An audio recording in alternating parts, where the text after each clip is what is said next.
7번째입니다.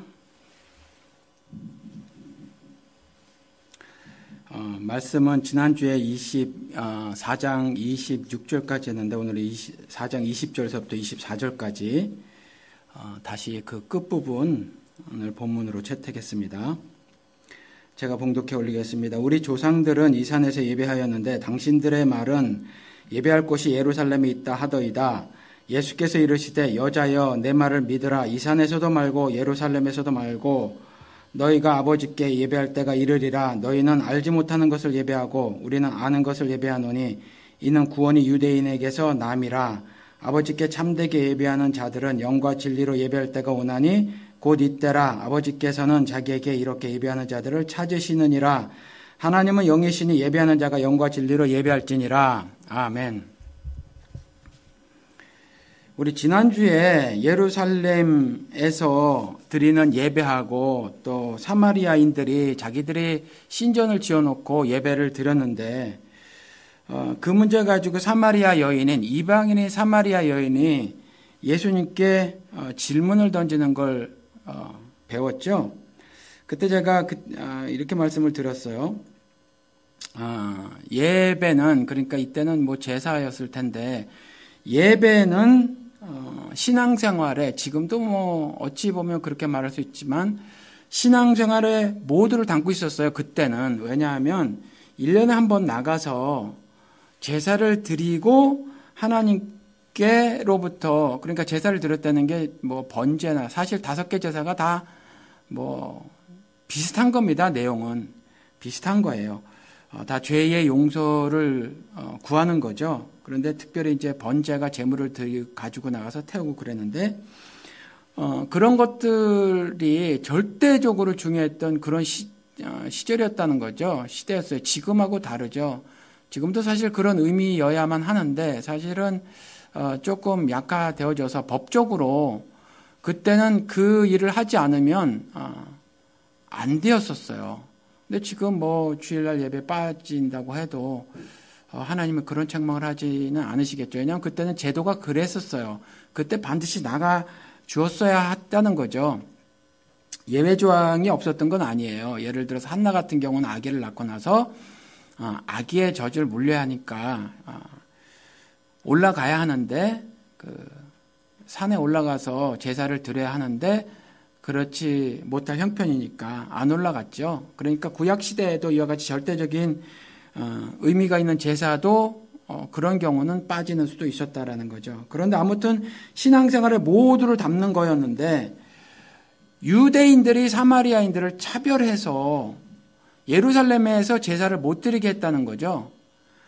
그러니까 같이 드리고 싶었는데 못 드렸던 사마리아인들이 어떻게 했냐면 자기들이 산에다가 신전을 져놓고 거기서 제사를 드렸어요. 그랬는데 유대인들이 뭐라고 말했냐면 너희들이 예루살렘 아닌 그곳에서 드리는 제사는 아무 의미 없다 이렇게 말을 했거든요.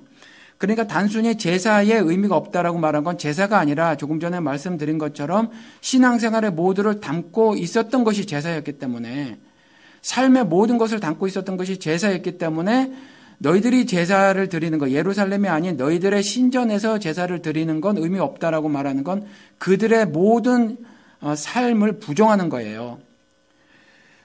그랬을 때 이 문제가 사실은 심각하잖아요. 계속해서 제사를 드리고는 있었지만 그와 같은 말을 들었을 때 뭐 어떤 사람은 좀 뻗대기도 했을 거고 어떤 사람은 뭐 신학적으로 좀 정리를 했을 수도 있겠지만 많은 사람들이 이것에 대한 해석을 못하고 있었을 수도 있다는 거죠. 그랬을 때 예수를 만났는데 이분이 이상한 말을 하는 거죠. 뭐 물을 달라 그랬다가 그것도 유대인 치고는 이상한 일이었는데 유대인들은 자신들을 상종도 하지 않았기 때문에 그것도 이상한 일이었는데 물을 달라고 했던 이가 뭐 사실은 내게 물을 달라고 하는 것이 옳다. 왜냐하면 내가 주는 물은 영원히 목이 마르지 않을 그와 같은 생명수다 이렇게 말씀을 하니까 이 사마리아 여인이 이상하게 생각을 한 거죠. 뭐 별다르다. 좀 특별한 저 입에서 나오는 말이 특별하네. 이렇게 생각을 했던 거죠. 뭐 남편이 있느냐? 남편이 5이나 있었는데도 없습니다. 그랬을 때 그래 너는 없지. 없는 게 맞아. 지금 있는 남편도 네 남편이 아니야. 뭐 이러지를 않으시나. 그러니까 좀 특이하게 생각이 들기는 했다라는 거죠. 그리고 적어도 선지자쯤으로는 인식을 했었을 거예요. 그래서 물어보는 거죠. 유대인들이 그렇게 말을 하는데 이게 정말 어떻게 받아들여야 합니까? 우리가 정말 우리 신전에서 드리는 제사가 아무런 의미가 없는 겁니까? 이렇게 물어보죠. 그때 예수님께서 또 희한한 대답을 하셨단 말이에요. 유대인은 유대인인데 다른 유대인들은 전부 다 이렇게 대답을 했단 말이죠. 예루살렘에서만 제사를 드려야 돼. 너희들이 드리는 건 옳지 않아. 그곳에서 예배 드리는 건 옳지 않고 하나님께서 아무런 의미가 없다고 하실 거야. 이렇게 대답을 하는데 똑같은 유대인인 예수님께서는 그렇게 대답을 하지 않고 이렇게 대답을 하셨다라고 지난주에 말씀을 드렸어요. 21절에 예수께서 이르시되 여자여 내 말을 들으라.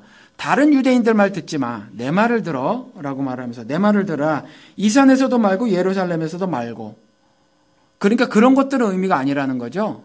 예루살렘에서 드리느냐 아니면 너희들이 지은 신전에서 예배를 드리냐 이런 것들이 문제가 아니다라는 거예요. 이런 것들이. 그러니까 이런 대답도 사실 굉장히 파격적인 대답이고 당시의 통념을 깨버리는 완전히 부숴버리는 말씀이었다라는 거죠. 그리고 나서 장소를 물었거든요. 사마리아인이 그 여인이 그렇죠. 장소를 물었는데 때를 말씀하세요. 장소는 아무 의미 없어 이렇게 말을 하고 너희가 아버지께 예배할 때가 이르리라고 이렇게 말씀하시면서 때를 말씀하신단 말이에요. 때를. 그리고 나서 그 때가 언제냐? 그것도 지금이라는 거죠. 23절에. 곧 이때라 지금이라라는 거예요. 그랬을 때 오늘 본문으로 읽진 않았지만 지난주에 본문을 읽었던 25절 26절에서는 그 사마리아 여인이 뭐라고 말하냐면 나중에 그리스도라고 하시는 이가 올 터인데 그가 모든 것을 다 설명해 줄 겁니다 라고 말을 하거든요. 그랬을 때 예수님께서 그 사람이 바로 나야. 네가 보고 있는, 네가 눈으로 보고 있는, 목도하고 있는 그 사람이 바로 나야 이렇게 말씀을 하시거든요. 그 사람이 뭐라고 그 사람이 이렇게 말하는 거죠. 그 앞에, 눈앞에서 보고 있는 그 사람이 나라고 말을 하면서 바로 그 예배할 때가 이때다, 지금이다, now. 이렇게 말을 하거든요. 그러니까 참 특이한 대화를 나눴던 거예요. 예수님의 말이 당시에 신앙생활을 한다는 사람에게는 정말 여러 번, 한두 차례가 아니라 거의 모든 경우가 굉장히 파격적인 말들이었고 당시 신앙인들에게 통념적으로 신앙생활이라고 했던 것들을 거의 다 부수는 그러한 일들이었거든요. 여러 차례 말씀을 드렸지만 극명한 게 뭐예요? 유월절 제사 세상에 그렇죠? 수천 년 내려왔던 그 유월절 제사를 다 파해버리시는 그러한 일들을 버리셨단 말이에요. 성전에 난입해서. 그리고 구제, 금식, 하루에 3번 하는 기도, 그 밖에 모든 신앙생활 다 의미 없다고 포도주와 포도주 부대를 비유를 하면서 말씀하셨으니 이게 보통 일이에요. 예수님께서 그러셨다는 거예요. 당시에 자신들의 신앙생활이라고 생각했던 모든 것들을 다 부셔버렸어요. 이게 비밀이라니까요. 여러 차례 말씀을 드리지만 똑같은데 똑같지 않아요. 똑같은데 의미가 다르다라는 거죠. 이걸 깨달아야 신앙생활을 할 수 있고요. 이걸 깨달아야 예수 그리스도가 말씀하신 육신이 연약함을 다 아시면서도 말씀하신 나를 따르라 내 짐은 쉽고 가벼우니라. 이걸 이해를 하게 된단 말이죠. 그래서 상황에 굴복하지 않고 상황에 함몰되지 않고 예수 그리스도가 하늘에서가 아니라 세상에서 선포하신 승리를 거머쥐고 살 수가 있는 거라는 말씀입니다. 그런 말씀을 지난주에 드렸어요. 그래서 하나님께서는 예배하는 자를 찾는다고 하시는 말씀도 이미 거듭난 자들이 예배에 좀 더 참석하게 하기 위한 예배 인도자들의 작금에 그와 같은 발언은 사실 이 말씀에 대한 오해다라는 말씀까지 덧붙여서 말씀을 드렸는데 지난 한 주간 고민을 했어요. 이것으로 이 본문을 넘어가야 하는가라는 생각이 계속해서 제 마음에 있었어요. 그래서 영과 진리로 예배를 드려라 라는 말씀을 가지고 예배에 대해서 좀 공부를 해봐야 되겠다라고 생각이 들었습니다. 그래서 오늘은 예배에 대해서 조금 성경엔 무엇이라고 써 있는가를 한번 공부를 해보도록 하겠습니다. 예배는요, 제가 그 원어를 말씀을 드렸는데 그때 뭐라고 설명을 해드렸냐 하면 뭐 높은 사람 있잖아요. 높은 사람에게 무릎을 꿇고 손에 키스하는 거, 아니면 뭐 그에게 그와 같이 고개를 숙이고 그 존경, 그러니까 아널이라고 하는 거죠. 단순히 리스펙을 넘어서 그러니까 뭐 예를 들어서 히틀러에게 하이 히틀러 하는 것처럼, 그리고 우리가 재판정에 가면은 말끝마다 yes your honor 이렇게 대답을 하죠. 그리고 또 판사가 들어오면 all rise 그러면서 이렇게 전부 일어나게 만들죠. 그와 같은 그 honor, 공경을 보이는 거, 그게 원래 예배의 뜻이라는 거죠. 그런데 이 기독교 안에서, 성경 안에서 쓰일 때는 그러면 성경적으로 쓰여야 하잖아요. 그러니까 누구에게 하는 거냐 하면 그와 같은 몸짓, 행동은 누구에게나 할 수 있지만 하나님께서 그와 같이 예배라는 단어를 써놨을 때는 예배의 대상이신 자신에게 그렇게 해라라는 거예요. 자신에게. 그러니까 우리가 그걸 알아야 해요. 우리가 왜 그와 같이 그 하이 히틀러 그러고 하이 마제스티 그러고 그렇죠? 또 뭐 그 판사한테, 재판관한테 말끝마다 yes sir도 아니고 yes your honor 이렇게 하냔 말이에요. 그가 가진 권세 때문에 그런 거거든요. 그가 가진 권세 때문에. 그러니까 우리가 이렇게 경배한다고 할 때, 예배한다고 할 때 알아야 할 것은 하나님이 권세자인 걸 알아야 해요. 내가 권세자가 아니에요. 하나님이 권세자라는 걸 알아야 해요. 그래서 하나님께서 모든 지식의 근본, 모든 지식의 시작, 내 삶을 영위하게 하는, 내 삶을 지탱하게 하는 그 모든 지식의 근본이자 시작은 뭐예요? 하나님을 경외하는 것. 우리말은 경외한다고 번역했지만 fear, 하나님을 두려워하는 것이다 라는 거죠. 왜 두려워해요? 그가 권세자니까. 그러니까 그를 두려워하지 않으면서 예배를 드린다라고 하는 것은 바른 예배가 될래야 될 수 없다라는 거죠. 될래야 될 수 없어요. 우리가 연약해서 밤낮 없이 죄를 짓는 사람들인데, 그렇죠?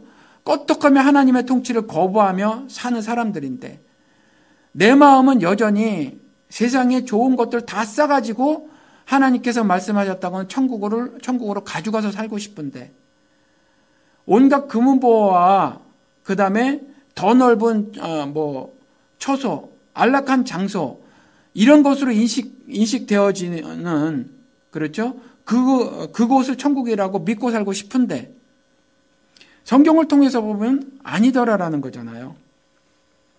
그렇죠?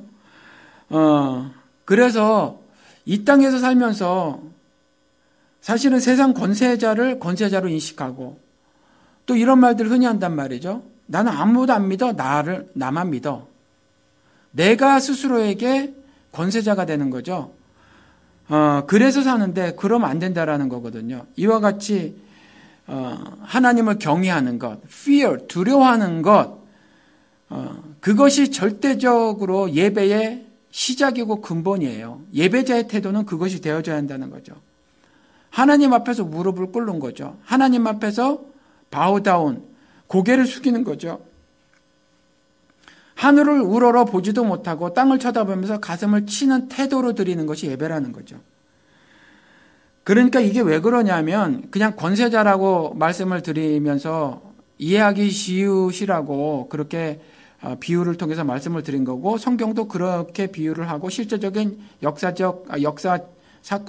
역사들도 그렇게 진행이 되죠. 세상의 임금들과 그 세상의 임금들의 악을 지적하고 징계하고 처단하는 역사란 말이에요. 성경은 세상의 정치인들이라고 하는 그 왕들, 그 권세를 가지고 세상의 사람들을 지배하고 있는 그 왕들의 악행을 고발하고 잘못한 것을 처단하는 기록들을 해놓은 것이 성경이고, 그러한 기록들을 통해서 하나님께서 담아놓으신 섭리를 깨닫는 것이 신자들이란 말이죠. 깨달아서 사는 사람들이.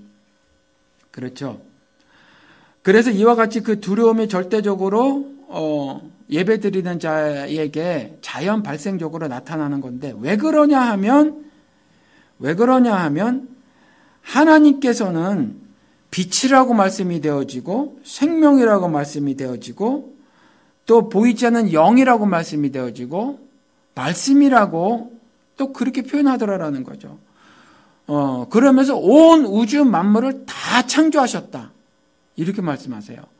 그리고 역사, human affairs, 사람의 일이라고 하는 이 역사를 주관적으로 끌고 가시는 분이다. 역사의 주체자시다라는 거죠. 그래서 모든 것이 하나님으로부터 하나님으로부터 나고 말미암고 하나님께로 돌아감이라 라고 로마서에 기록이 되어졌다라는 거죠. 이와 같은 분이시니 그와 같은 권세자시니 당연히 하나님을 경외해야 할 수밖에 없죠. 예배는 그와 같은 태도가 있어져야 한다는 거예요. 그런데 미국 교회 가면 특별히 그런데 무슨 라이온스 클럽에 온 것 같이 예배 드리는 사람들이 미국 사람들은 많죠. 그렇죠? 그게 없어서 그래요. 이 fear. 이게 없어서 그래요. 그러면 이와 같이 하늘 권세자시니까 그러면 이 경외하는 마음과 더불어서 어떤 마음이 들겠어요? 복종. 우리 순종이라고 번역되어진 것들이 사실은 상당 부분이 복종의 의미가 있다는 거죠. 영어로는 obey하고 surrender잖아요. 복종은 뭐냐 하면 포로들이 자기의 모든 권리를 다 저당 잡혀서 그냥 시키면 시키는 대로 명령은 명령하는 대로 따르는 것이 복종이지 않습니까? 그렇죠?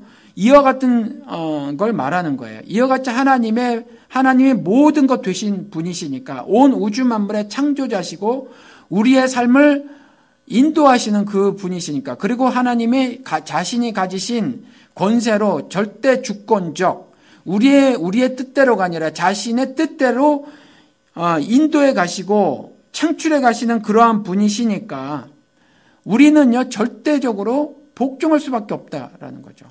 그분이 모든 것 되시니까. 그렇죠? 그래서 영어로 제가 말씀을 드리는 거예요. fear. 당연히 예배자는 이게 든다는 거죠. 그리고 surrender. 그러한 마음이 당연히 드는 거예요. 내가 나를 부정하게 되는 거죠. 내가 나를 지우는 거죠. 그리고 조금 전에 말씀드린 것처럼 북한 성경인가 중국 성경인가 그렇게 번역됐대요. 이전에 중국 선교를 하면서 북한 선교를 이렇게 겸해서 하시는 선교사님이 말씀하셨는데 그게 중국 성경인가 아마 중국 성경 같아요. 우리는 예배라고 이렇게 번역한 것을 거기는 숭배라고 번역을 합니다. 숭배라고 써 있거든요. 그러니까 재판관 조금 전에 말씀드린 것처럼 이와 같이 하나님을 향한 숭배의 마음가짐이 있어야 한다는 거죠. 그렇죠? 그를 향한 최대의 공경의 마음이 있어질 수밖에 없다. 예배자들은. 그렇죠? 왜요? 그가 초자연적인 존재여서 그렇다는 거죠. 그가 supernatural being, 초자연적인 존재라는 거예요. 우리가 감히 상상도 못하는 그러한 존재라는 거죠. 하나님께서 성경을 통해서 말씀해 놓고 계신 건 뭐냐 하면 우리가 하나님의 모든 것을 다 안다라고 말을 해놓고 있어요. 우리가 하나님의 모든 것을 압니까? 그런데 그렇게 말씀해 놓고 계세요. 그 말씀은 뭐냐면 하나님께서 성경을 통해서 말씀해 놓으신 구속 섭리에 관해서는 우리가 다 깨달을 수 있다라는 거예요. 그래서 내주하시는 성령님께서 우리 손에 쥐어진 이 말씀에 관해서 다 깨닫게 해주시는 거거든요. 심지어 잊어먹고 있을 때 기억나게도 해주시는 분이라는 거죠. 그렇죠.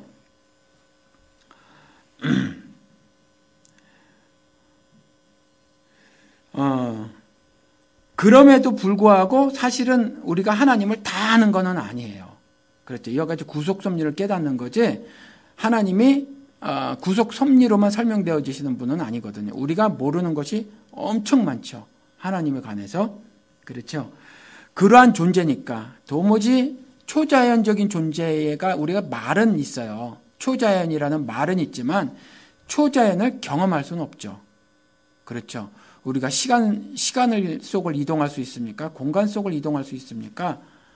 우리가 초자연을 경험할 수는 없어요. 가끔 기적이라는 말을 하는데 그게 초자연인지도 모르겠어요. 그렇죠? 그냥 다 자연 세계 속에서 벌어지는 일들이라는 거죠. 예를 들어서 이것도 저는 자연적인 것 같아요. 예를 들어서 부모의 자식에 대한 그 죽음을 마다하지 않는 사랑, 이것도 자연적이지 않은가 싶어요.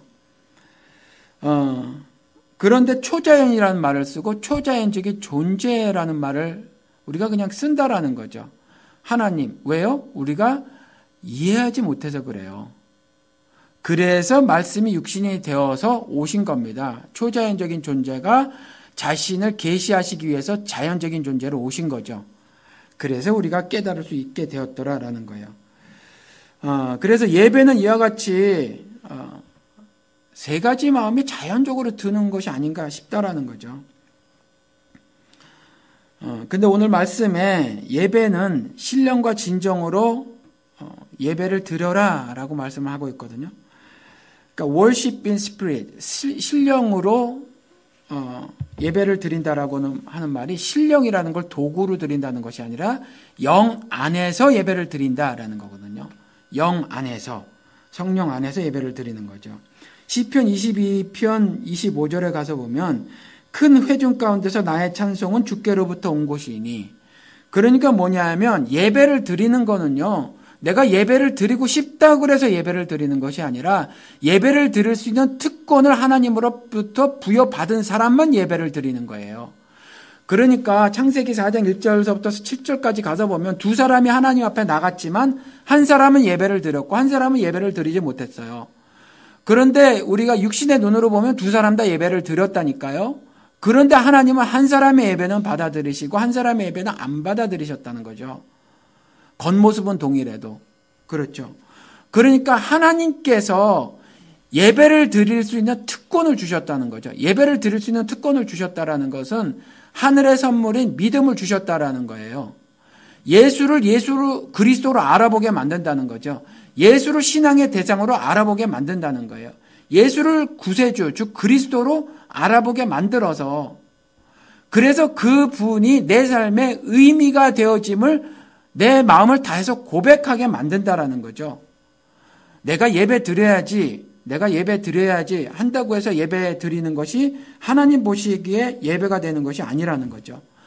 그러니까 하나님을, 시편 22편 25절 이 말씀은 뭐냐면 하나님을 아는 자가 하나님을 예배할 수 있다라는 거예요. 그러니까 이 안다고 하는 말씀은 관계 맺다라는 말이거든요. 그러니까 제가 오바마를 알아도 오바마가 저를 모르는데, 그러면 제가 오바마를 안다고 하는 이 아는 거는요, 관계가 있다는 말이 아닌데, 성경에서 안다라는 말은 관계가 있다 그 말이에요. 그러니까 하나님을 아는 자가, 즉 하나님과 관계 있는 자가 드리는 것이 예배라는 거예요. 그렇죠? 그래서 아무나 예배를 드릴 수 없습니다. 우리 요셉 이야기 다 아시죠? 요셉 보면 요셉 이야기도 정말 요즘에는 좀 덜한 것 같은데, 그래도 요즘에도 굉장히 심하긴 심해요, 보니까. 그런데 이전에는 대개가 요셉의 이야기를 통해서 요셉의 총리됨, 이걸 말씀을 많이 하셨거든요. 그런데 창세기 45장에 가서 보면, 요셉을 하나님께서 왜 이집트 땅에 보내셨나? 겉으로 보면 그가 팔려간 거거든요.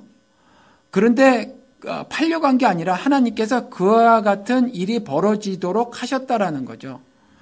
그래서 그 의미가 무엇인가? 그러니까 요셉의 삶의 목적이 이 땅에서 무엇이었는가를 창세기 45장에 가서 보면 말해놓고 있는데, 5절하고 7절 읽어드릴게요. 하나님의 생명을 구원하시려고 나를 당신들 앞에 보내셨나이다. 그러니까 형들 말하는 거죠. 그리고 아버지, 그리고 조금 형제라고 불려지는 일가 친척 말하는 거죠. 70여 명 되는 사람들. 그리고 7절에 가서 보니까 하나님의 큰 구원으로 당신들의 생명을 보존하고 당신들의 후손을 세상에 두시려고 나를 당신들 앞서 보내셨나니. 이게 요셉 스토리의 핵심이에요. 이게 구속사적 관점으로 요셉 스토리를 보는 거죠. 하나님이 요셉을 보내셨다라는 거예요. 뭐 하시기 위해서? 구원하시기 위해서. 생명을 얻게 하시기 위해서. 그리고 또 하나 뭐죠? 당신들의 후손을 세상에 두시려고. 그래서 이집트에서 야곱의 후손들이 창대하게 되죠. 숫자적으로. 그리고 그 창대함이 영적 창대함이 되게 하시기 위해서 끌어내시죠. 가나안 땅에 입성시키시죠. 그렇죠? 이렇게 요셉 스토리를 봐야 구속사적으로 성경을 보는 겁니다. 이게 사람을 지으시고 이 땅에서 번성하고 창대하게 되라. 그리고 정복해라 라고 말씀하셨죠. 창세기에. 그 말씀이에요. 그 처음에 창세기에 예언해 놓으신 그 말씀을 역사 속에서 진행시켜 나가시는 거죠. 그렇죠? 그리고 이 요셉 이야기 전에 노아 사람의 아들들이 아니죠. 하나님의 아들들이 사람의 딸들이랑 결혼했다고 하는 기사를 통해서 그러니까 즉 온 인류가 죄를 지었다라고 말을 하면서 하나님께서 심판을 하신단 말이에요. 그리고 심판하시고 거룩한 노아에게 다시 한번 말씀하시는 것이 이 땅에서 창대하게 되라라고 말씀하셨단 말이에요. 그 창대하게 됨 있잖아요. 그거 말씀하시는 거고 그 창세기 12장에 가서 보면 아브라함에게도 또 그렇게 말씀을 하시거든요. 네가 모든 족속의 복의 근원이 될 것이라고 말씀하시면서 창대하게 됨을 또 말씀하셨는데 이 요셉에게 후손을 세상에 두시려고 하시면서 후손을 두는데 이제 거기에서 70여 명이 가서 200만 정도로 늘어나게 된다라는 말이죠. 뭐 주석가들은 200만, 250만 그런데 잘 모르겠어요. 숫자가 얼마인지는 그렇게 중요하지는 않고 그게 200만이든지 250만이든지 아무튼 수가 창대하게 되졌고 이와 같은 수적인 창대함을 수적인 창대함으로 두지 아니하시고 영적인 창대함으로 만드시죠. 그러니까 시작부터 수를 늘리시면서부터 사실은 수에 관심이 있었던 것이 아니라 영적인 창대함, 하늘의 비밀들을 깨닫는 사람들의 수를 늘리려고 하는 하늘 부흥을 마음껏 이 세상에서 보이시려고 하는 그 뜻을 처음부터 70인에게서 보이셨다라는 거죠. 그래서 요셉의 입을 통해서 그 뜻을 밝히시는 장면이에요. 7절을 다시 읽어드릴게요. 하나님의 큰 구원으로 당신들의 생명을 보존하고 구원하시겠다라는 거죠. 그리고 당신들의 후손을 세상에 두시려고 나를 당신들 앞에 보내셨나니 라고 말씀하신다라는 거죠. 개인적인 삶도 마찬가지예요. 우리들의 삶의 사이클을 보면 뭐 업앤다운이 있잖아요. 이걸 무슨 제가 수학을 못해가지고 이전에 뭐 사인, 코사인 뭐 이런 거 있잖아요. 아무튼 이런 모습을 갖는단 말이죠. 좀 좋을 때도 있고 나쁠 때도 있고 뭐 슬플 때도 있고 기쁠 때도 있고 고통스러울 때도 있고 또 뭐 그렇단 말이에요. 뭐 이러기도 하고 저러기도 하는데 기쁠 때라고 자만할 이유가 없고 뭐 잘 나갈 때라고 그럴 이유가 없다라는 거죠. 그리고 슬프고 고통스러울 때라고 의기소침해할 필요가 없다라는 거죠. 하나님이 이와 같이 역사하심을 믿음으로 받아들이면 내 삶은요 하늘 부흥으로 넘칠 거라는 거죠. 창대하게 될 거라는 거예요. 제가 창세기 성경 공부를 하잖아요. 그러면서 창세기 1장의 1, 2절 가지고 3, 4주를 했어요. 그러면서 드린 말씀이 뭐냐 하면 창세기 1장서부터 3장 15절까지를 보면 성경 전체를 보는 시각이 정립이 되는데 역사는 선과 악의 대립구도로 진행이 될 것이다. 이거 반복해서 제가 말씀을 드리고 싶어요. 여러분들이 이 말씀을 아셔야 한다는 거죠. 반드시 아셔야 해요. 선과 악의 대립구도로 진행이 될 것이지만 영적 전투는 아니라는 거죠. 왜요? 승패는 이미 정해졌다라는 거예요.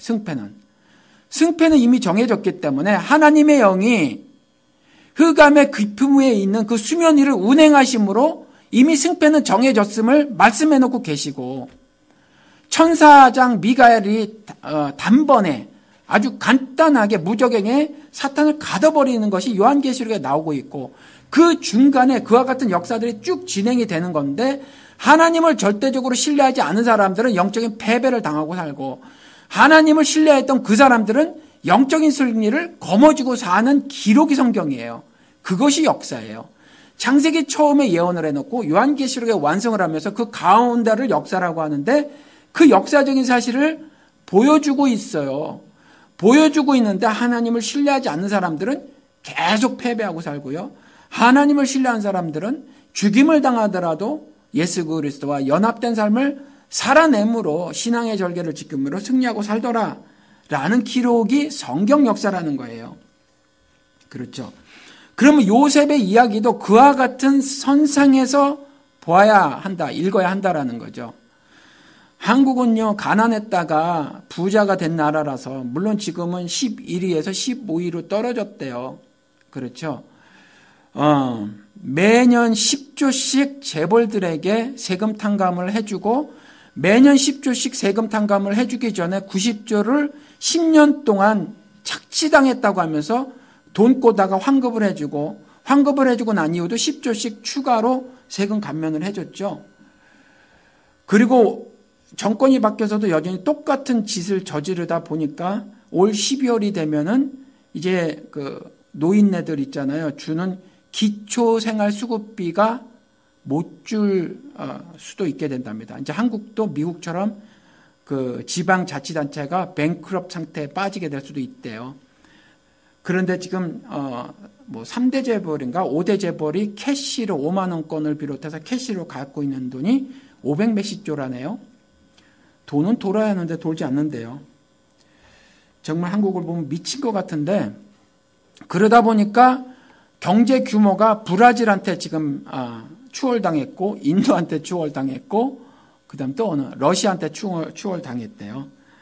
그리고 IMF가 요즘에 그 저희 딸이 학교에서 시켜가지고 월스트리트 저널을 보라고 했대요. 그래서 돈 주고 그거 보는데 하드 카피를 공짜로 집으로 이렇게 보내더라고요. 뭐 단어도 모르겠는데 잘 이해가 안 되는데 하나 기사가 번쩍 눈에 띄는 게 있어서 봤어요. IMF가 엊그저께 뭐라고 말했냐면 아시아 국가 중에서 한국 경제가 제일 취약하다.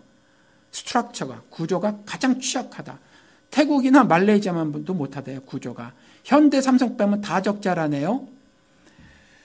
그렇답니다. 아무튼지.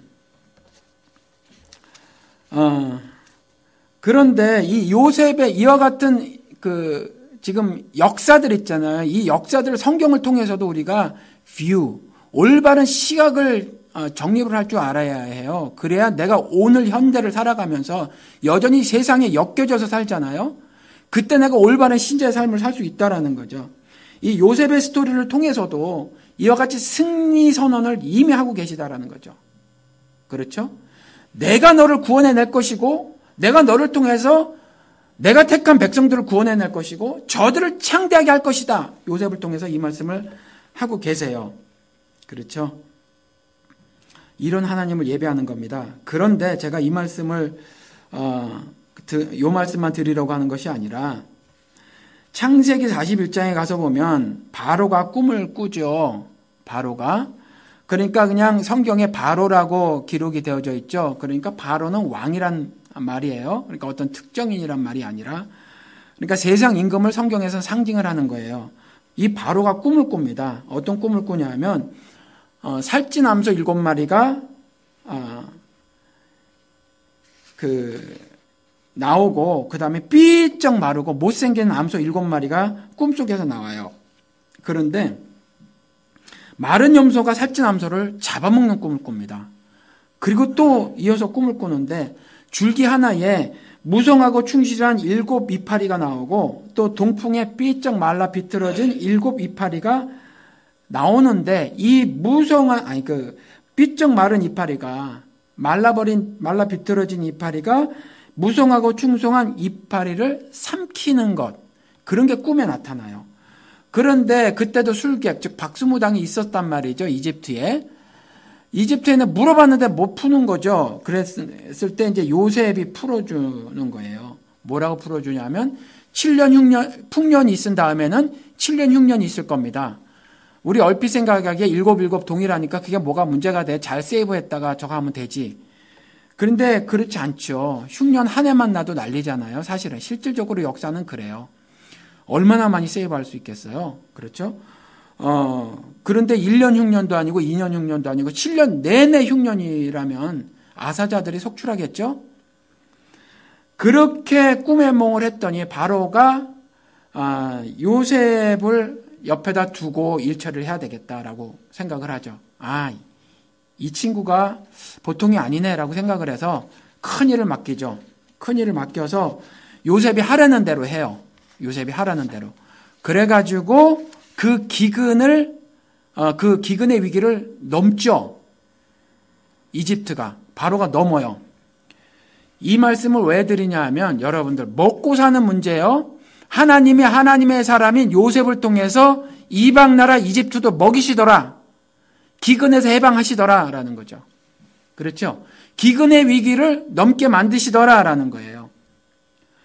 그러니까 조금 전에 말씀드린 것처럼 요셉 스토리를 통해서는 생명을 보존하시게 하고 우리로 하여금 하늘 비밀을 깨달아서 하늘 부흥을 넘치도록 구가하며 살게 해주시는 그것을 깨달아야 해요. 그러니까 먹고 사는 문제는 하나님의 사람을 통해서 하나님의 질서를 통해서 이집트도 먹고 살게 해주신다니까요. 그러니까 예배를 드리는 모든 사람들은요, 이와 같이 먹고 사는 문제, 그 문제를 가지고 와서 예배를 드리면 안 된다라는 거죠. 그건 이방인들이 하는 거예요. 이방인들. 그렇죠? 구원의 하나님을 예배를 하셔야 한다라는 거죠. 생명의 유업을 누릴 후손들을 두시려고 하는 그 하나님의 계획에 감격해서 찬송을 드리는 것이 예배다라는 겁니다. 이집트는 그래서 결국 하나님을 예배하지 않잖아요. 그런데 야곱의 후손은 하나님을 예배합니다. 그래서 창세기 46장에 가서 보면 이스라엘은 모든 소유를 이끌고 떠나 부엘세바에 이르러 그의 아버지 이삭의 하나님의 희생제사를 드리니 이들은 드리더라라는 거예요. 이게 다른 점이에요. 이게 다른 점이라는 거죠. 그리고 예배는요, 하나님이 만유의 주제 되심을 찬송하는 게 예배예요. 시편 22편에 가서 보면 22편 27절에서 29절 가서 보면 제가 읽어드릴게요. 땅의 모든 끝이 여호와를 기억하고 돌아가며 모든 나라의 모든 족속이 주의 앞에 예배하리니 나라는 여호와의 것이요 여호와는 모든 나라의 주제심이로다. 세상의 모든 풍성한 자가 먹고 경배할 것이요 진토 속으로 내려가는 자 곧 자기 영혼을 살리지 못할 자도 다 그 앞에 절하리로다. 그러니까 땅이라고 말씀을 해놓고 계시잖아요. 그리고 땅 위에 사는 모든 족속, 그 모든 족속이요 누구 앞에서? 주 앞에서. 그렇죠.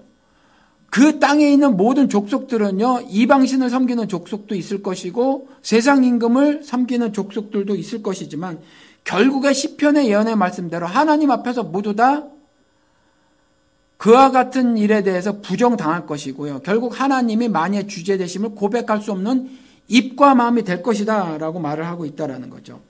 그래서 표현해 놓기를 나라는 여호와의 것이요 모든 나라, 그리고 여호와는 모든 나라의 주제심이로다 라고 말을 해놓고 모든 풍성한 자 그 자들도 여전히 하나님을 경배할 것이요 또 어떤 자들 진토 속으로 내려가는 자, 즉 자기 영혼을 살리지 못할 자도, 그렇죠? 그와 같을 자도 다 하나님 앞에 경배하리로다 이렇게 말을 해놓고 있다라는 거죠. 그런데 사람들이 하나님께서 만유의 주제이심, 그리고 만유의 주제라고 하는 말은 우리들이 흔히 예수쟁이들이 이렇게 말하죠. 주여, 주여 이렇게 말하죠. 주인이라는 말이잖아요. 그렇죠? 내 주 대신 하나님. 그러니까 나의 주인이라는 거죠. 그렇죠? 우리는 종이라고 말을 하는 거죠. 그렇죠? 그런데 만유의 주제이신 그 하나님, 나의 주대심을 고백하지 않고요. 세상의 권세자들을 내 주제로 삼으시는 경우가 있는 것 같아요. 다니엘서에 가서 보면 느부갓네살 왕이 나중에 미쳐버리는 기록이 나오거든요. 그런데 그 느부갓네살 왕이 어떻게 했냐면 사실은 그 권세도 역시 로마서 13장에 나온 것처럼 하나님께서 주셨단 말이에요. 그래서 5장 19절에 가보면 그에게 큰 권세를 주셨으므로 하나님께서 권세를 주셨어요. 그리고 18절에 가서 보면 느부갓네살에게 나라의 큰 권세와 영광과 위엄을 주셨다고 이렇게 말씀을 해놓고 계시거든요. 그런데 그렇다면 올바르게 삶을 살았어야 하고 백성을 통치했어야 옳은데 그렇지 않고 이 사람이 어떤 일을 저질렀냐 하면 사람들을 임의로 죽이고 임의로 살리며 임의로 높이고 임의로 낮추었더니, 그러니까 지금도 마찬가지죠. 악한 위정자들은 어떻게 해요? 자신의 권세를 이용해서 자신의 권세를 유지하고자, 그러니까 권력을 사유하고자 사람을 옥에 가두고 심지어 죽이기도 하고, 그리고 자신의 측근들, 흔히 말하죠. 보훈 인사라고 하는 거, 문고리 인사, 회전문 인사라고 하는 거, 다 그렇게 두는 거 말하는 거거든요. 임의로 죽이고 임의로 살리며 임의로 높이고 임의로 낮췄더니, 옛날부터 이런 짓들을 저질렀다라는 거예요. 지금도 똑같죠. 그렇죠.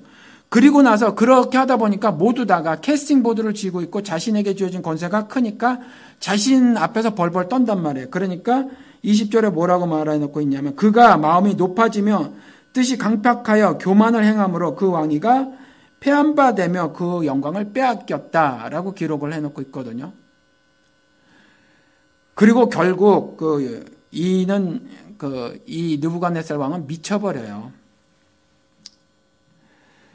그래서 막 들나귀처럼 21절에 가서 보니까 그 몸이 하늘 이슬에 젖었으며 소처럼 풀을 뜯어먹고 막 미친 짓을 저지른 거예요. 느부갓네살 왕이.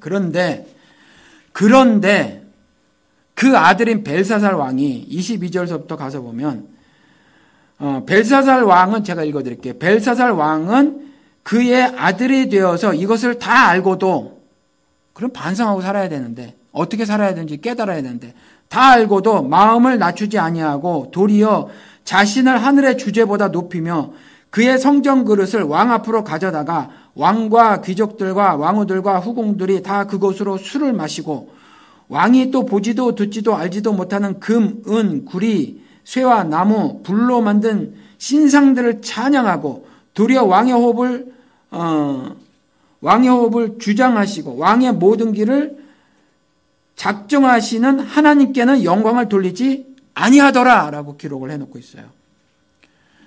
아버지가 그와 같이 하나님의 택하심을 받아가지고 모든 나라의 권세와 영광과 위엄을 받았음에도 불구하고 그와 같이 하나님을 무시하고 악행을 저질러서 백성들에게 그와 같은 악한 모습, 악행을 저질러서 결국 모든 권세를 빼앗기고 미쳐버리는 것을 보고도 아들이 똑같이 하더라. 오히려 더 나가서 성전에 있었던 그 기구들을 가져다가 술이나 따로 퍼마시고 옆에 자기 사람들, 왕후들, 귀족들, 그다음 후궁들 다 데려다가 그와 같은 잔치나 벌이면서 알지도 못하는 금과 은뿐만이 아니라 알지도 못하는 모든 것들 다 그게 아니라 금은 구리 쇠 나무들을 통해서 알지도 못하는, 자신도 알지도 못하는 형상 같은 것들을 만들어서 우상을 숭배하고 앉았더라. 그러는 거예요. 그렇죠. 우리가 두 가지를 아십시다. 하나님을 신앙한다고 하면서 벨사살 왕이 주제인 줄 알고 살아가는 사람들이 우리 많아요. 세상에 쫄지 말고 살아야 되는 것이 신자예요, 여러분들. 누차례 말씀을 드리지만 그냥 굶으면 굶어 죽으시자고요, 차라리. 그렇죠? 타협하지 말자고요, 세상에. 밥그릇 가지고 목 조우잖아요, 우리를. 밥그릇 가지고. 그렇죠? 밥그릇 가지고 위협한다니까, 우리 삶을. 그런데 신앙 저당 잡히지 말고 사시자고요, 우리가. 그렇죠? 그러니까 하나님 앞에서 벌거벗은 채로 살아도 당당한 것처럼 세상에 거꾸로 180도 돌아서 뒤로 돌아서도 발가 벗겨져서 죽임을 당하더라도 당당해지시자고요, 우리가. 그게 신자의 삶이거든요. 근데 교회가 말씀드린 것처럼 우리가 너무 가난하니까 천민 자본주의 때문에 그런지 성경을 읽으면서 여러분들 뭘 읽는 줄 아세요? 현대 교인들이? 성경을 읽으면서 돈을 읽어요. 성경을 읽으면서 거룩을 읽지 않고, 성경을 읽으면서 의를 읽지 않고, 성경을 읽으면서 십자가의 도를 발견하지 않고요. 성경을 읽으면서 돈을 읽어요. 성경을 읽으면서 돈을 읽고 싶은 마음이 그득하니까 단을 지배한 설교자들이 성경을 가지고 돈을 얘기를 해요. 얼마나 좋아요, 듣기. 근데 그렇게 살면 안 된다니까요. 성경에 한두 구절이 써 있는 게 아니잖아요. 그렇게 육신의 안위를 돌보다가 지옥 가느니 눈 빼버리고 손 잘리고 천국 가는 게 낫다 이렇게 말씀하시잖아요. 인생에요. 이와 같이 해를 당한다니까요. 세상은. 내가 아무리 세상에 맞서봐요. 어렵죠. 힘들어요. 상승곡성만 그는 인생이라면 얼마나 좋아요. 그런데 악인들은 그런 흥황이 있다잖아요. 잘 먹고 잘 사는 놈 있다니까요. 난 놈이 있어요. 난 사람, 든 사람, 된 사람 중에서 난 사람 위주의 사회가 돼버린 한국 사회에서 난 사람들이 없어요. 난 사람이라고 말하지 말자고 해. 난 놈들이거든요. 왜 없어요? 있죠. 주윤발 영화배우 아십니까? 주윤발? 주윤발이 재산이 1조 4천억이나 된대요. 1조 4천억. 어마어마하죠?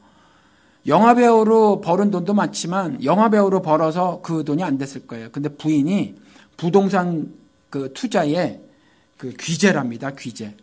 그래서 부동산을 투자해가지고 그 1조 4천억이라는 돈을 모았대요. 어마어마하죠? 배우가 어떻게 그렇게 모을 수가 있습니까? 굉장한데 지하철을 타고 다닌대요. 근데 90%의 사람이 지하철을 타면은 뭐 졸거나 아니면 전화기를 쳐다보거나 뭐 해서 자기를 못 알아본답니다. 그 고급차도 없고 운전기사도 없대요. 그냥 절약이 몸에 밴 사람이래요. 그런데 성령이 그랬듯이 이 사람이 뭐라 그랬냐 하면 자신의 재산의 10%도 아니고 20%도 아니고 30%도 아니고 자신의 재산을 전 재산을 다 사회에 환원하겠다. 사회에 다 환원하겠대요. 전 재산을. 그 얘기를 했더니 저희 아내가 그러네요. 한국 사회는 왜 이런 사람이 하나도 없냐.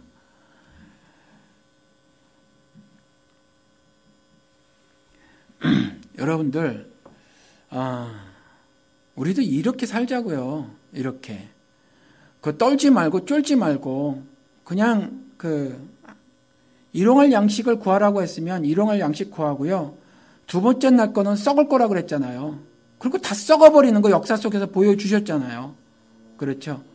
또 이 말씀을 그냥 문자적으로 받아들이셔가지고 캐사라세라 이 말씀 드리는 게 아니죠. 하나님을 전적으로 신뢰하며 살자 이 말씀이잖아요. 그렇죠. 내가 나를 신뢰하고 사는 것도 아니고 내가 세상 법이나 제도에 기대서 사는 거 아니고 하나님을 신뢰하며 살자라는 거잖아요. 그렇죠. 그래서 안 되면 안 되는 거지 뭐 어떡해요. 그렇죠. 그래서 죽임을 당하면 당하는 거지 어떡해요. 할 수 없죠.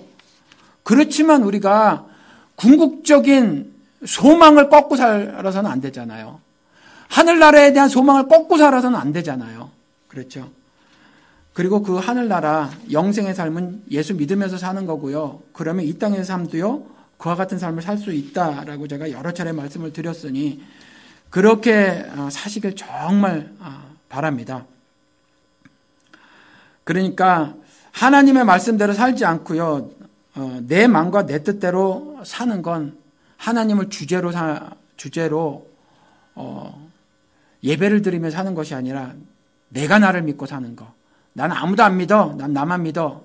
이런 말 하고 살잖아요. 이게 나를 주제로 알고 사는 거죠. 나를 주제로 알고 살아야 늙고 병들고 죽어요.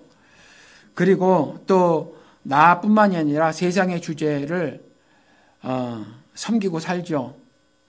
이걸 안타까워 하시는 분이 하나님이어서 이와 같은 범죄를 지속적으로 저지르는 이스라엘에게 돌아와라 돌이켜라 돌아와라 돌이켜라를 반복적으로 말씀하신 거예요.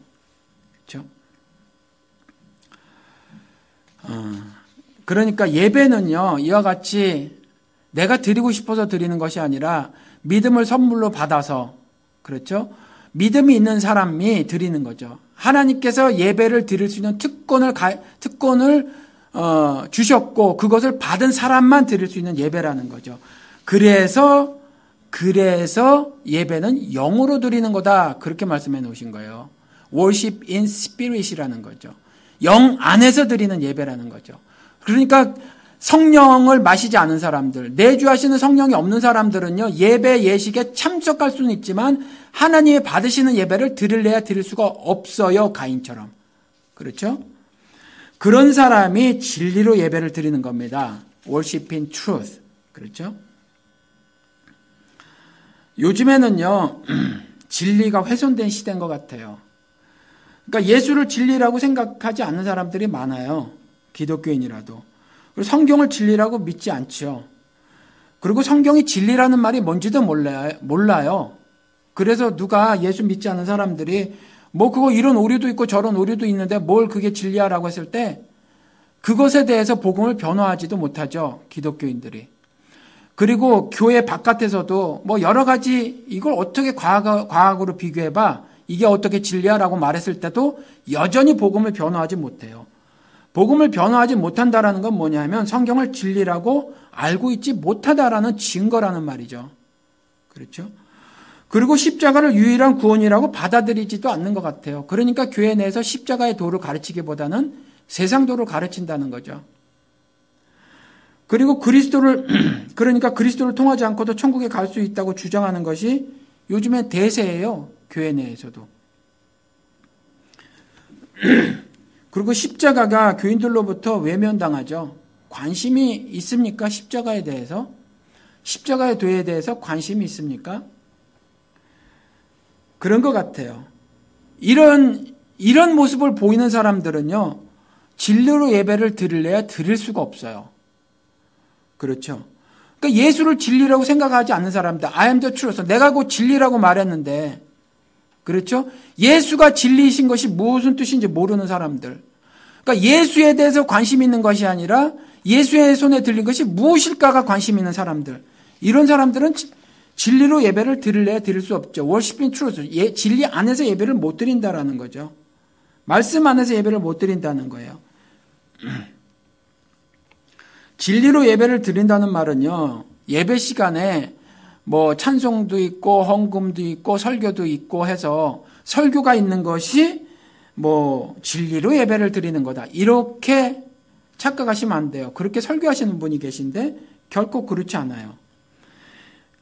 진리로 예배를 드린다라고 말하는 것은 예배자 모두가 그리스도 안에서 예배를 드린다라는 거예요. 진리이신 그리스도 안에서 예배를 드린다.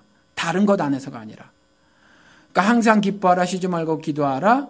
이런 것들도 다 뭐죠?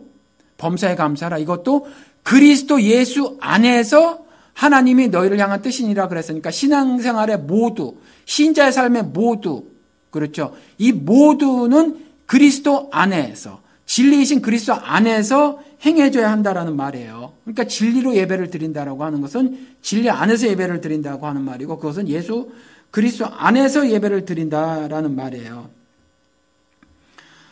그런데 우리가 예배를 드린다고 하면서 우리의 태도는 어쩌냐면 예배를 드린다라는 말을 쓰지만 사실은 예배를 드리기보다는 무엇을 받으려고 하죠. 그렇죠. 드린다가 뭐죠? 준다는 말의 높임말이잖아요. 그러니까 하나님께 주는 거예요. 주는 거. 드리는 게 아니라. 받는 게 아니라. 로마서 12장 1절. 그러므로 형제들아 내가 하나님의 모든 자비하심으로 너희를 권하노니 너희 몸을 하나님이 기뻐하시는 거룩한 산 제물로 드리라. 주라. 이는 너희가 드릴 영적 예배니라. 예배가 이렇다는 거죠. 너희 몸을 거룩한 산 제물로 하나님께 주라. 주라는 거예요. 주는 게 예배예요. 그런데 자꾸 받으려고 해요. 교회 와서 기도를 통해서 뭘 받으려고 하죠, 여러분들. 하나님은요, 하실 말씀 다 하셨어요. 다 끝내놓으셨어요. 기도를 통해서 다른 음성을 들으려고 하지 마시라고요. 성경을 통해서 자신의 말씀을 다 해놓고 계세요. 이거 말고 또 다른 말씀을 들으려고 하는 건 이단이에요, 이단. 그래서 몰몬경 만들었잖아요. 그러니까 신사도 운동하는 사람들이 자신들의 말을 성경적 권위가 있다고 하는 거고 성경을 통해서 다 말씀해 놓으셨어요. 자신의 구속 정리를 다 말씀해 놓으셨고 그 말씀에 대해서 응답해 드리는 것이 신앙생활이라니까요. 응답해 드리는 거. 응답을 받고 신앙생활하는 것이 아니라 이미 말씀해 놓으신 말씀에 그 규례에 내가 응답해 드리는 것이 신자의 삶이에요. 예배도 동일하다라는 거죠. 너희 몸을 삶의 모든 것, 그렇죠. 삶의 모든 것을 담아놓은 것이 예배가 되지는데 그러니까 6일의 삶을 7일째 와서 이렇게 드리는 거죠. 여기에 여러분들의 6일이 담겨져 있어야 하는 거예요. 이 지금 예배에. 여러분들 삶이 여기에 담아져 있어야 하는 거죠. 헌금 11조도 마찬가지라는 거죠. 구약시대 11조. 지금은 11조가 법조문으로 폐기가 됐지만 11조 드리시려면 드려도 되고 12조도 드리시려면 드려도 되고 상황에 따라서 일부를 드리셔도 되지만 일부를 드리실 때에 나머지 여러분 소득을 하나님께서 주셨구나 하는 믿음을 담아서 드리는 거예요. 그게 헌금이에요. 그게 헌금. 그러니까 지금 예배 시간에도 여러분들의 6일의 삶을 담아서 하나님 지난 6일을 돌아보니까 이렇고 저랬었습니다. 라고 하는 거. 그것이 나의 몸을 거룩한 산 제물로 드리는 거죠. 그래서 여기에서는 드리는 거를 더 강하게 이런 단어를 썼단 말이에요. giving, give, 주라 이거를 offer 썼단 말이에요. 우리가 제물이 돼서 그분께 내가 offer 되는 거죠. 그죠? offering money 우리 지금 그러죠. 제사를 옛날에 그렇게 말했잖아요. 그러니까 하나님께 여기 나와서 내가 나를 거룩한 산제물로 주는 게 예배예요. 그러니까 그렇게 깨달으시기 바랍니다. 받는 게 아니에요. 다 말씀해 놓으셨는데 뭘 또 받으려고 하세요? 이미 다 주셨는데. 그렇죠. 못 받는 건 내가 믿음이 없어서 못 받는 거예요. 그렇죠? 분명히 그리스도께서 그렇게 말씀하셨다니까요. 다 받아요. 다. 근데 못 받는 건 왜 그러죠? 의심해서 못 받는다잖아요. 의심해서. 말씀을 통해서 이미 그렇게 놓고 계신데 의심해서 못 받는다는 거죠. 그래서 예배는 이와 같이 드리는 겁니다. 그렇죠? 그래서 진리로 영으로 예배를 드리고 진리로 예배를 드린다. 영 안에서 예배를 드리고 진리 안에서 예배를 드린다라는 말은 더 많은 말씀이 필요한데 이렇게만 말씀을 드리기로 하고요. 여러분들 신자는 이렇게 이 말씀을 좀 이렇게 생각을 하고 살아야 될 거라고 생각이 듭니다. 신자들은요, 그리스도 안에 있는 거예요. 그걸 명심하시기 바랍니다. 그리고 그리스도가 내 안에 계시다라는 걸 명심하시기 바랍니다. 나는 그냥 아무나가 아니에요. 나는 그냥 흔해 빠진 그런 사람들이 아니에요. 자존심은 백해무익해서 다 버려야 하지만 자존감만큼은요, 정말 하늘을 찔를 만큼 있어도 된다는 거죠. 왜요? 내가 그리스도와 연합된 존재인데 하나님이 나를 자녀라고 해주셨는데 자존심은 꽝. 근데 자존감은 있어야 한단 말이죠. 세상에 아무리 너희들 권세 있어? 돈 많어? 무슨 가방끈 길어? 그래 알았어. 너는 가방끈 길고 돈 많어. 근데 나는 하나님의 아들이야. 이러고 사는 거예요. 나는 하나님의 자녀야. 이러고 사는 거예요. 신자들은. 그래서 내가 그 안에 있고 그가 내 안에 있는 걸 명심하고 살았으면 좋겠어요. 그래야 내 존재의 의미를 매일같이 떠올리면서 살 수 있어요. 나라는 존재는 무엇인가? 나라는 존재는 누구인가? 그렇죠.